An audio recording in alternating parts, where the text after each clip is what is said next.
Joining us now, we've got Marc LoPresti, CEO and Senior Market Strategist, Market Rebellion. Marc, good morning to you. Thank you so much for joining us this morning. Before we kind of talk trade and where we are in those kind of policies, because I feel like that has kind of helped the markets this past week, I want to get your take on the big headline that has been, it seems like, rattling the equity market this morning. Moody's downgrading the nation's credit rating from the Sterling AAA rating. I mean, they're the last of the three major ratings agencies to do this. How meaningful is this for markets? Well, Dan, I hope the markets realize that this is the political stunt that I believe that it is. I mean, when you say that they're lagging their two brethren in the rating agencies business, you're talking, of course, about S&P and Fitch. We're talking 2011 and 2023, respectively. Let's put that in perspective for a minute. It took Moody's this long to decide that it was time to make this type of a change to the U.S. credit rating while we have this bill that's being debated that went again to a vote last night, while we have this budget package that's pending. This is absurd. These are the same guys that were willing to put a credit rating on a highly questionable mixed bag of mortgages that led to the financial crisis for which there was no consequence. My hope, Diane, is that traders see this for what it is. We have a little sell-off this morning, and then we get back to the business of the rally. I hear what you're saying about other missteps, but to be fair, the nation's debt is piling up. No doubt. They flagged that the $36 trillion. I mean, could it be that they wouldn't be doing their job if they didn't acknowledge that? Listen, I am not taking this position in any way to suggest that we don't have a massive, massive debt problem in this country.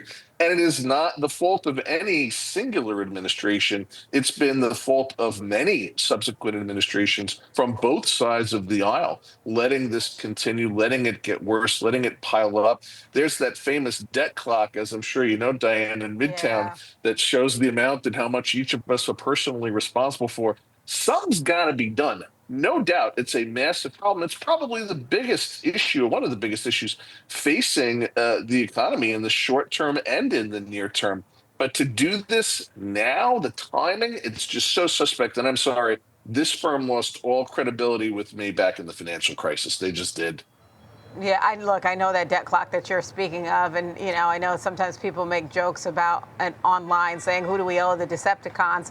Let me ask you this: does this? I mean, in terms of what I've been hearing from different analysts, the view is that this is not going to be, and even given where futures are, it's not going to be as rattling as when S&P first downgraded the U.S. credit rating back in 2011. Maybe we'll see something more like 2023. Does this change the conversation in Washington, in your view, at all? Well, and that's the funny, ironic, and possibly tragic part of the story is I don't think it does because, Dan, you're a journalist, and I would ask, where's the news in this, right? I mean, and I think you put it very aptly that they're flagging the problem, they're indicating the amount of the debt, they're indicating what the amount of the debt service is. But none of this is unbeknownst to anybody that's paying attention, including folks in Washington. And unfortunately, I don't think it's going to send the signal or the message that Moody's is intending to send. So, no, I don't think it changes much in terms of the budget debate. Even more importantly, perhaps, I don't think it changes much in the direction of the Fed in terms of catching up with the rest of the world and making appropriate adjustments to monetary policy and bringing rates down sooner. J-Pow's not going to see anything in this and go, maybe I need to put my foot on the gas a little harder. Yeah. I don't see that happening either, unfortunately. Yeah, I think you're right about that when it comes to the Fed. Let me ask your take on, it does seem like it's obviously been a very headline-driven market, and last week it was all about the progress that we made on the trade front. It started with the Friday before, this past Friday, with the U.S.-UK framework of a deal, and then the Monday news that we got on China-U.S. 90-day, ratcheting down of tariffs. Does it, in your view, is this continue to be a headline-driven market, whether we're talking about this latest move from Moody's or trade? Yeah, it's definitely, we around my firm, we call it a tape bomb market. And I think that's actually going to continue even after we get resolution with some of these trade wars that President Trump has started. And in fairness, Diane, I'll take the other side of the coin here. Great news when it comes to the progress that was made. We got 90 days in which to make a deal. So it's going to be all about what are the details, what are the contexts and the contours of the non-tariff trade barriers, things like intellectual property, artificial market stimulus, questionable monetary policy on the part of the Chinese government.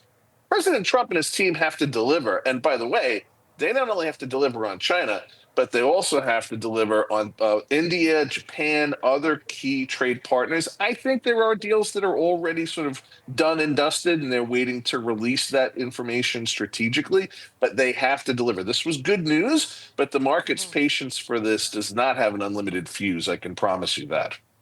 Is the market's patience essentially within this 90-day period? Well, I think it's actually probably shorter than that, Dan, right? Because a lot of respected economists essentially said, look, we've got perhaps until the spring, mid-June, et cetera, before the impact of some of these trade policies, these very draconian tariffs, start to filter their way down into the economy, start to filter their way down into earnings.